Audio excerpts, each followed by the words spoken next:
Hi, I'm Louisa Rossiger. I'm a dream tender and creative coach. And every month I share a few of the images that are coming through in people's dreams collectively, as in more than one person, more than just a couple of people are having similar dreams with similar images and themes. And I just speak a little bit about what they might mean, why I think they're coming up in the culture right now, and how they might be able to help guide us towards greater freedom and our greatest happiness and potential. So many of April's dreams really brought a sense that something magical is about to happen, or perhaps that it's already happened. But at the same time, the dreams were also speaking to a lot of darkness that has been coming through. And darkness that really is very prevalent in the collective experience right now. And of course, I think we're all feeling that. Thankfully, the good news is that the dreams also offered some pretty simple tools, some pretty simple ways that we can work with reclaiming our authentic self, reclaiming our creativity, and really start to tap into the wonder, the sort of magic that is also really coming through in the dreams right now. And I think could also be mirrored in the collective if we allowed ourselves to see it. So the specific images that I want to talk about this month are Scrappy Girl, You Are Being Watched, and Come Together to Witness the Wonder. These were really the images that seemed very prevalent, the themes that seemed very prevalent in the dreams that I heard this month. I'm going to start with the Scrappy Girl. So this is a fabulous image. It's a young girl. She's often between 7 and 10 years old, maybe 6 and 10 years old. Sometimes, not always, she is a younger version of the dreamer herself. But the common denominator, the word that my dreamers have really used to describe this energy is scrappy, as in defiant, gritty. She doesn't care what other people think. She is maybe, a little bit dirty. Her nails are a little bit dirty. Her hair is unkempt, and her clothes is sort of just out of sorts, maybe a little eccentric, but she totally doesn't care what other people think. She's totally herself. She's often engaged in some kind of creative activity, and she's doing it wholeheartedly and with total focus. And what's so interesting about this image too is that the dreamer will often find her in places like the garage or the back porch or the shed, or behind the sofa. In other words, she is a figure that's not front and center in the dreamscape. She's off on the fringes a little bit.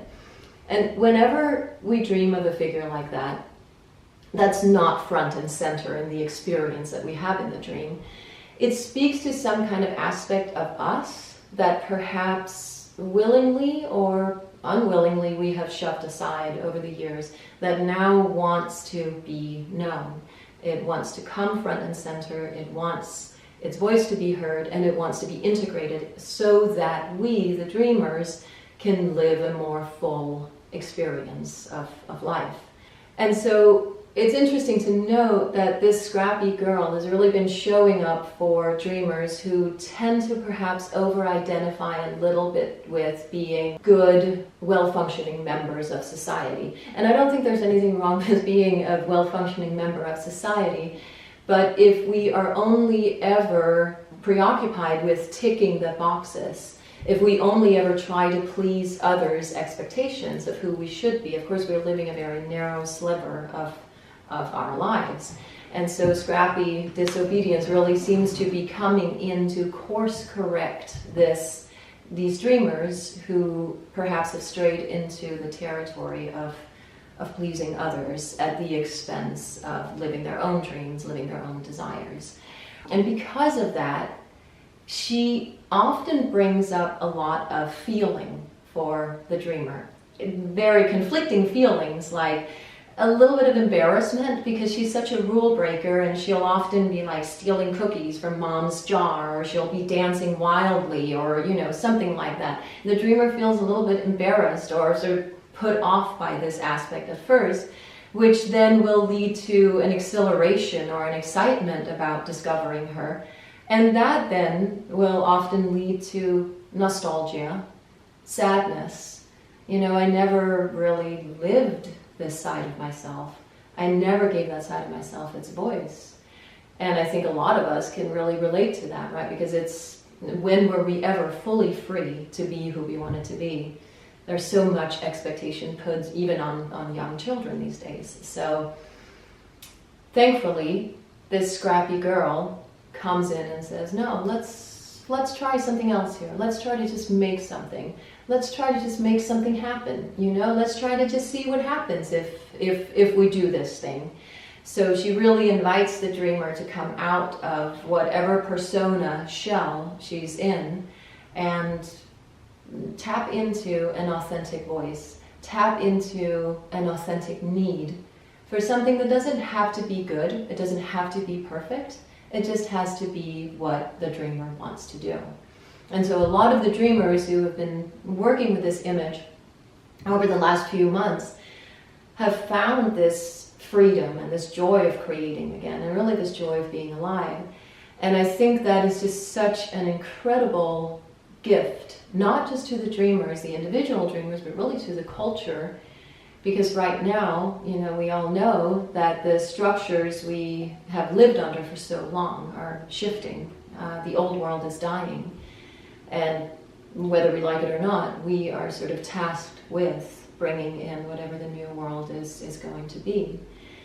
And so I think there is a possibility in this young girl, because she's so authentic, because she's been ignored for so long. The fact that she's a young girl speaks to her being uncorrupted, right? She's young, she's pure. She hasn't yet learned to think the way that society wants her to think. The mere fact that she shows up as a young girl makes her the opposite of patriarchy, right? Which we've been living under for so many years. So I really think that the qualities that she has been bringing to the table are qualities that we should be listening to and trying to incorporate into the conversations that we have about what we want the world to be. And so those qualities, when the dreamer gets to know her, what those qualities are really about are idealism, following your own path, living your own life, loving the world, loving your friends, loving your family. She has a huge heart, this girl, and she wants to have fun. And she wants to have a good time, and she cares about nature and animals and all of these things. So I would say if this aspect is coming through for you, so if an aspect like this has been coming through in your dreams, or if you relate to any of these things that I'm saying, perhaps try to notice what you valued when you were a young girl. Or if you never were a young girl, what you think a young girl might value.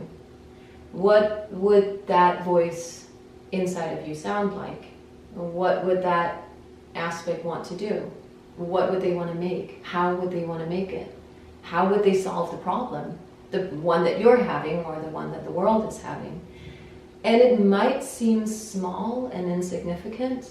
This is historically not a perspective that we have valued at all. But I do think that these qualities are essential to bring to the table now. The love, the creativity, the authenticity, the just being who we are. And I think really working with those qualities and trying to bring that voice more front and center in our own lives, it will definitely create more joy in your daily life if you let this unapologetic girl self take the lead just for 5 minutes a day. Just let her eyes, let yourself see the world through her eyes and see what happens. You might discover some wonder that you didn't know that was there, which is what we're going to be speaking much more about in a little bit. But I want to first bring in a real counterpoint to this energy of the scrappy girl self, which is the second theme that's been coming through very strongly this month. You are being watched. So this is a very interesting image and a very interesting theme. It showed up in a number of different ways. So people will be dreaming a lot about surveillance cameras that feel menacing and scary and like they've done something wrong. People will be dreaming about a menacing man who lives in the attic and is always sort of watching the dreamer through the attic window, or listening to the dreamer through the ceiling. Or somebody told me about a dream that they had, a recurring dream about this all-seeing eye in the sky that was just following their every move, and they could not escape it. And it was very, very scary. I mean, this is a nightmare image. It brings up a lot of fear for the dreamers. But this image really speaks to a collective experience that we're having right now. I think none of us are immune to fear and anxiety around this very real possibility that we are losing our autonomy, that we are losing our privacy to this sort of all-seeing machine thing that's, just really taking over our world. And it's interesting that this image is always coming from above. You are being watched seems to always come from up here somewhere, like God, but a very negative God, or a very negative sort of dominant presence above us. And Joseph Campbell likened the computer to the Old Testament God. He said both of them have lots and lots of rules and no mercy. And so now, 30 years later, I think in many ways the computer has really sort of come in and co-opted what maybe should be reserved for God or for spirits, for a spiritual practice. We used to walk with God, and now we don't go anywhere without our devices. There's always a sense that we are being watched, we are being listened to, and most of us will willingly or unwillingly trade our privacy for the convenience and the connection that the computer brings. And I don't think any of this really is anything new. It's just been very interesting to note how this past month there seems to be an eruption in the psyche around this question once again. How much more of this surveillance state am I willing to take? How much more of my power am I willing to give away to this nebulous computer? And if I were to try to do anything about it, could I? I mean, is it even possible to live another way now? And this is a massive collective question, right? And while the dreams will often speak to big collective questions like that, the answer that the dream will offer up is almost always localized and personal. As without, so within is always the creed of the dream. So change something within your own life and there will be some kind of ripple effect in the environment. So if we were to look at this archetypal image as a personal aspect, as something that is within all of us, what would it be? Well, it is that controller, right? It is that sort of negative ego, the judgment that we all carry, the insane self-judgment that most of us walk around with. And so the dreams this month have really been asking the dreamers to take a look once again at this menacing presence that we all hold within. That thing within us that will always try to grab us by the neck and pull us back when we start to move forward, when we start to become perhaps a little bit too happy and a little bit too free for this aspect's taste. And so I don't think it's an accident at all that this lovely, scrappy girl is appearing with all of her creative powers and all of her will towards freedom, and this image or aspect of you are being watched, that the two of them are appearing at the same time. Because whenever there is a real pull towards freedom and joy and expansion in our lives, there will always be an equal corresponding rise of negativity, of controller, of no, come back here where I know where you are, like don't get out of my claws. It always happens that way. So if an image like this is coming through for you, if there is this sense of being held back by something in your dreams or some kind of menacing presence that's coming through for you as well, I would encourage you to start by giving yourself a pat on the back, because it probably means that you are changing. The closer we are to real change, the more our habits will increase. So the fact that something really menacing and scary is coming up in your dreams is not necessarily a cause for concern. It might actually be an indicator that you are changing, that you are becoming more of who you can be. But Psyche wants you to see it so that you can do something about it. Because chances are, we've walked through life, right? We've come to a place in life where if we were to walk over this imaginary line, we would really change. And something in us pulls us back. How many times in life have you found yourself in a situation where everything is just in flow and you're just moving forward and everything is so great and you're so happy, and then suddenly the next morning you wake up and something in you goes, no, no, no, no. Who are you to think that that's okay? Who are you to think that you can have all that? This is the energy that we're talking about. That thing that always pulls us back.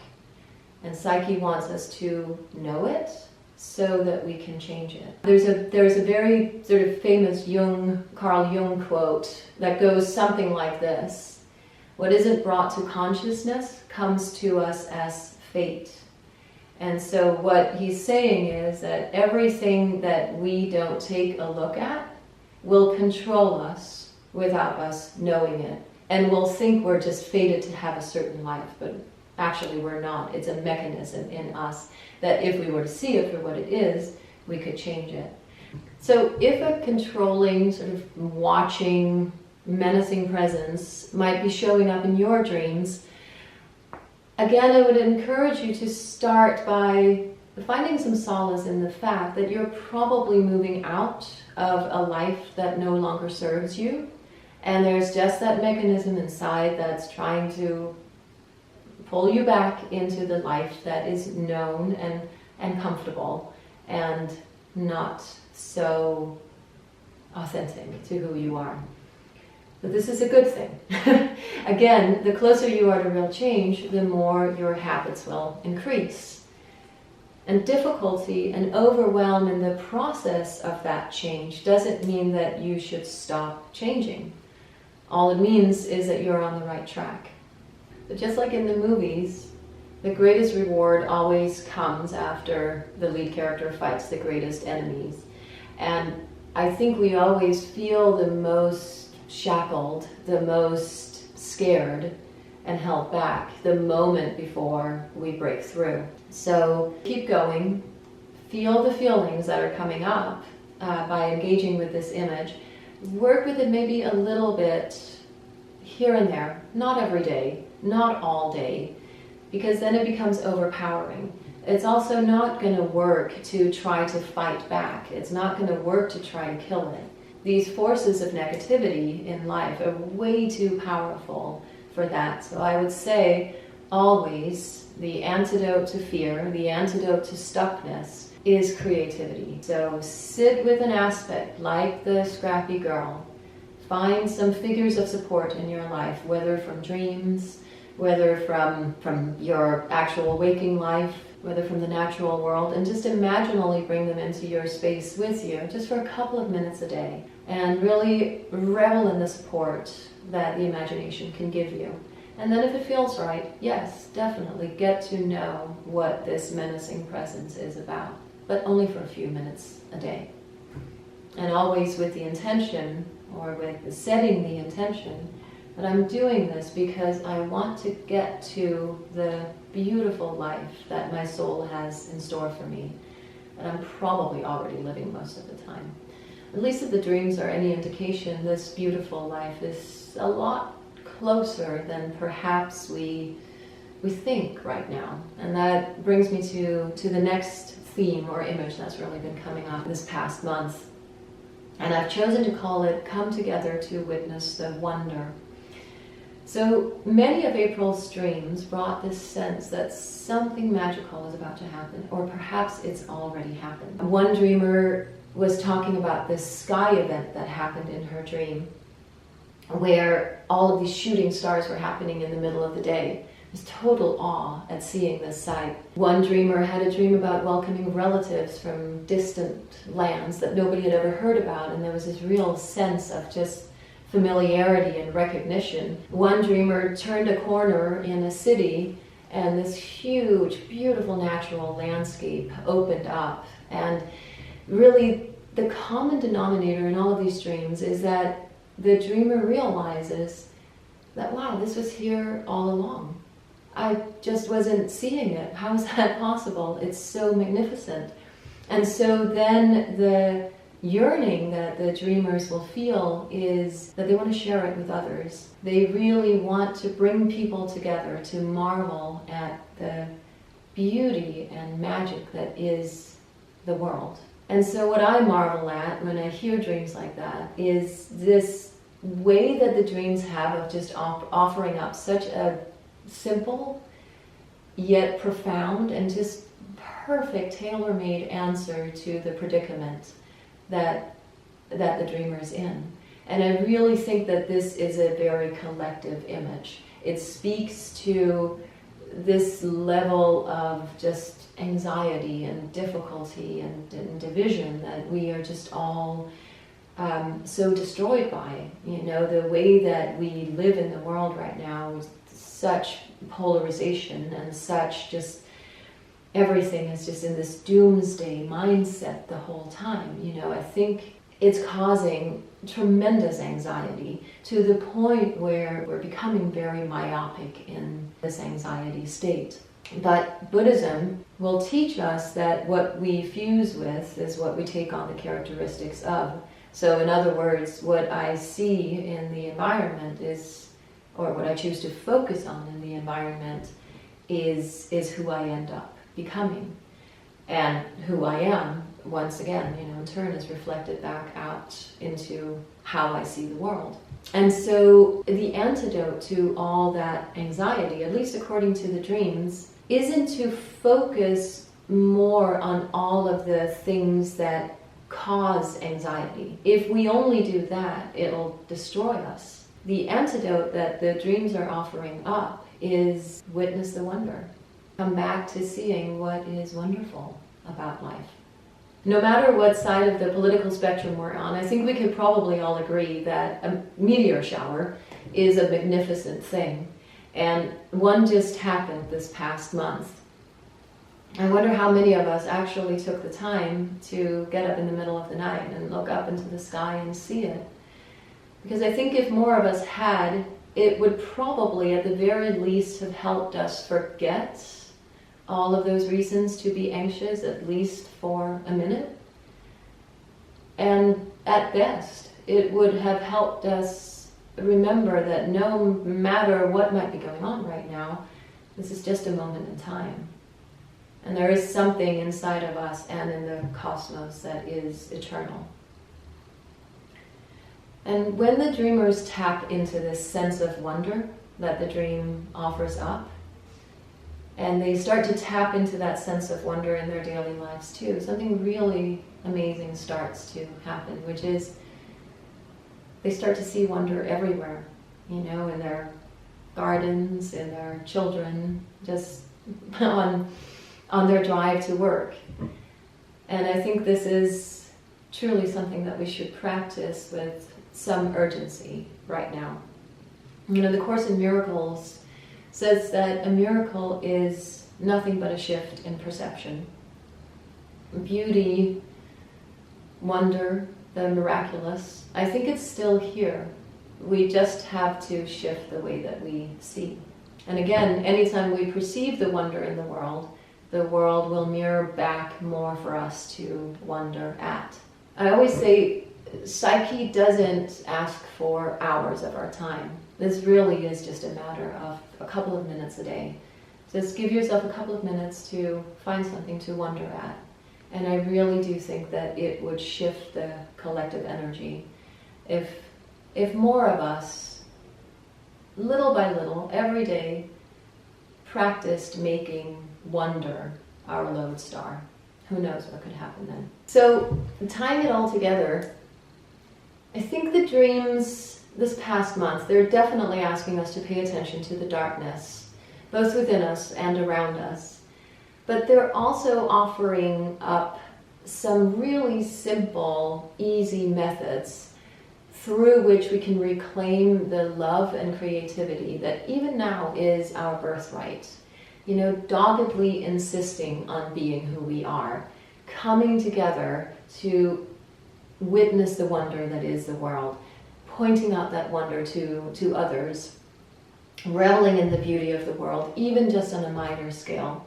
These seem to be the lifelines that Psyche is throwing us right now. And the dreams are also speaking to something magical. That something magical is about to happen. Again, or has already happened. And if we're too bogged down by the anxiety and the sort of horrors of the world, we might miss it. We really can't see where we're going right now. We can't see how it's all going to end or how it's all going to begin. But I think what we can do, and what the dreams are suggesting that we do, is to little by little find a way to make wonder our lodestar and to follow the wonder. And I think what could happen if we did that again, we don't know, but it could be pretty magnificent. So I hope this has helped you. I hope this has inspired you to look into your own dreams and see the wisdom that is there and the possible answers that they might offer you up. If you have dream images that you would like me to speak to, please put them in the comments, in the chats. And if you want to know more about my work, my website is down below. I am taking new clients at the moment, so please reach out. And there's also a sort of more curated version of these dream themes on my Substack that you can read monthly. And there's a link for that below as well. And please keep dreaming. Please keep witnessing the wonder. And I will see you very soon.